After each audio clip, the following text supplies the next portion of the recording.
Hai, Assalamualaikum warahmatullahi wabarakatuh. Saya Nabil Lutfiana, NIM 186220129. Pada kesempatan kali ini di matkul teori akuntansi kita akan melanjutkan pembahasan yaitu tentang resource based theory dan trade off theory. Yuk kita sama-sama simak ke video selanjutnya ya mengenai kedua teori tersebut. Yang pertama yang akan kita bahas terlebih dahulu yaitu mengenai resource based theory.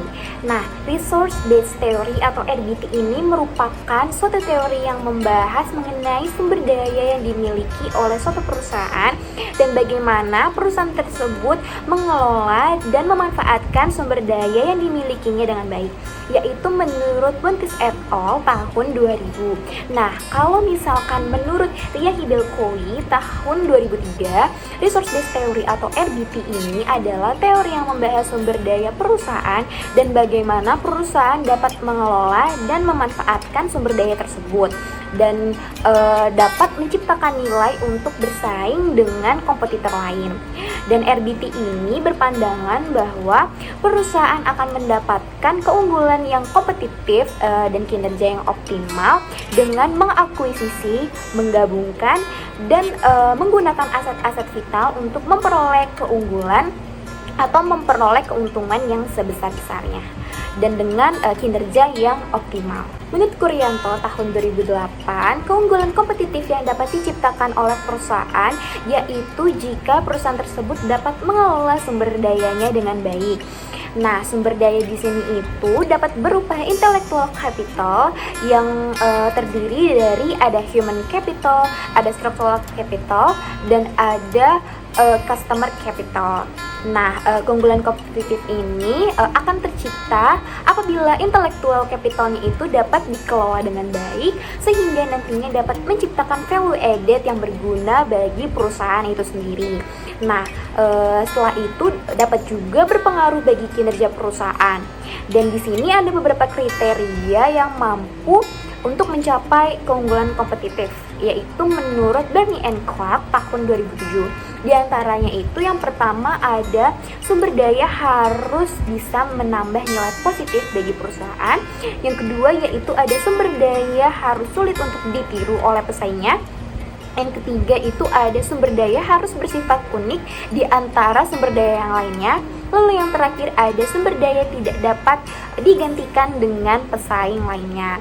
Nah, dari pengertian di atas itu, menurut RBT, intellectual capital itu memenuhi kriteria sebagai sumber daya yang unik. Nah, sehingga dapat menciptakan value bagi perusahaan. Nah, value ini berupa adanya kinerja yang semakin optimal di dalam perusahaan itu tersendiri. Salah satu variabel yang memiliki keterkaitan atau memiliki hubungan dengan resource based theory yaitu ada competitive advantage. Nah, resource based theory itu memandang bahwa perusahaan sebagai kumpulan sumber daya yang memiliki kemampuan. Nah, perbedaan antara sumber daya dan kemampuan perusahaan dengan perusahaan pesaing akan memberikan keuntungan yang sangat kompetitif bagi perusahaan tersebut. Nah, kemampuan perusahaan dalam mengelola sumber dayanya dengan baik dapat menciptakan keunggulan yang kompetitif. Nah, sehingga dapat diasumsikan bahwa teori ini adalah gimana caranya perusahaan ini dapat bersaing dengan perusahaan lain dengan menciptakan nilai yang lebih baik atau dengan mengelola sumber daya alam yang dimilikinya. Dan dari beberapa pengertian mengenai resource based theory atau RBT ini dapat diketahui intinya itu perusahaan tidak dapat mengambil keunggulan kompetitif yang dimiliki oleh suatu organisasi lain karena keunggulan tersebut merupakan sumber daya yang sangat langka, sukar untuk ditiru atau susah untuk ditiru dan tidak dapat tergantikan. Lalu pembahasan kedua yang akan kita bahas yaitu mengenai trade-off theory. Nah, dalam teori ini dikemukakan bahwa perusahaan dapat memaksimalkan nilainya dengan berdasarkan pertimbangan memegang kas dan dengan keuntungan dari memegang kas tersebut. Nah, lalu jika perusahaan memegang atau melakukan cash holding dikarenakan adanya keuntungan yang berasal dari motif transaksional dan motif berjaga-jaga. Nah, keuntungan transaksional motifs ini adalah perusahaan dapat menghemat biaya transaksi dengan menggunakan cash sebagai alat pembayaran selain harus melikuidasi aset. Lalu, motif berjaga-jaga atau precautionary test itu menunjukkan perusahaan dapat menghimpun cadangan kas yang lebih banyak untuk menghadapi resiko-resiko di masa yang akan mendatang dan untuk membiayai aktivitas investasi yang lainnya. Lalu, kedua hubungan ini disarankan agar persediaan kas bisa diusahakan lebih banyak atau lebih tinggi ketika biaya sedang naik, yaitu menurut Keynes tahun 1936. Titik fokus pada teori trade-off ini terletak pada pengembalian dan risiko manajer keuangan harus dapat menemukan neraca yang dapat diterima antara jika memegang kas besar dan memegang kas yang kecil. Nah, karena investasi kas besar itu dapat meminimumkan peluang insolvensi perusahaan. Nah, namun mengancam profitabilitas perusahaan.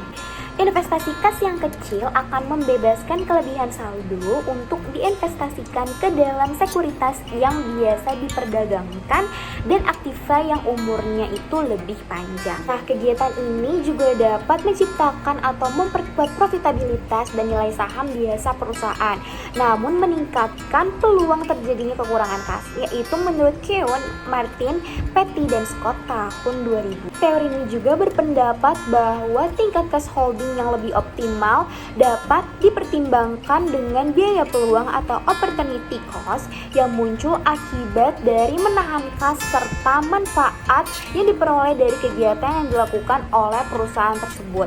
Nah, biaya tersebut juga muncul karena perusahaan lebih memilih untuk menahan kasnya dibandingkan dengan menginvestasikan dengan suatu proyek yang dapat memberikan suatu keuntungan bagi perusahaan tersebut. Nah, ada manfaat dari cara perusahaan untuk menahan kas, yaitu adalah untuk menunjang kegiatan operasional perusahaan serta menghindari perusahaan dari kesulitan keuangan. Lalu selain itu, perusahaan juga dapat meminimumkan biaya yang harus dikeluarkan untuk mengkonversi aset menjadi kas, yaitu menurut Ferreira dan Villela tahun 2004. Selanjutnya, trade-off teori ini juga berkaitan langsung dengan cash holding di dalam penelitian. Nah, dikarenakan cash holding perusahaan dikelola dengan mempertimbangkan batasan antara biaya dan manfaat, yaitu cost and benefit. Nah, yang didapatkan dari perusahaan menahan kas. Lalu, keputusan yang tepat dalam mengelola cash holding akan konsisten dan tujuan perusahaan untuk memaksimalkan nilai dari perusahaan tersebut. Nah, agar manfaat yang diperoleh dari perusahaan tersebut itu seimbang dengan biaya yang harus dikorbankan perusahaan untuk menahan kas tersebut. Teori trade-off ini juga ada kaitannya dengan variable dependent, yaitu adalah capital expenditure. Teori trade-off ini mengatakan bahwa ada hubungan positif antara capital expenditure dengan kepemilikan kas, karena asumsi bahwa perusahaan-perusahaan dengan capital expenditure yang tinggi itu memiliki jumlah uang tunai yang cukup untuk menjadi penjaga bagi biaya transaksi yang terkait dengan modal luar dan peluang biaya. Nah, ketika suatu perusahaan ini memiliki rencana untuk melakukan suatu investasi yang besar, maka perusahaan akan menyediakan cadangan kas untuk menjaga kelangsungan pengerjaannya. Nah, dengan adanya cadangan kas yang dimiliki oleh suatu perusahaan itu, maka cash holding yang dimiliki perusahaan itu akan tinggi sehingga pengerjaan suatu proyek itu akan berjalan dengan lancar. Nah, sekian dulu pembahasan yang dapat saya sampaikan mengenai resource based theory dan trade off theory. Kurang lebihnya mohon maaf, sampai ketemu lagi di pembahasan selanjutnya ya. Wassalamualaikum warahmatullahi wabarakatuh.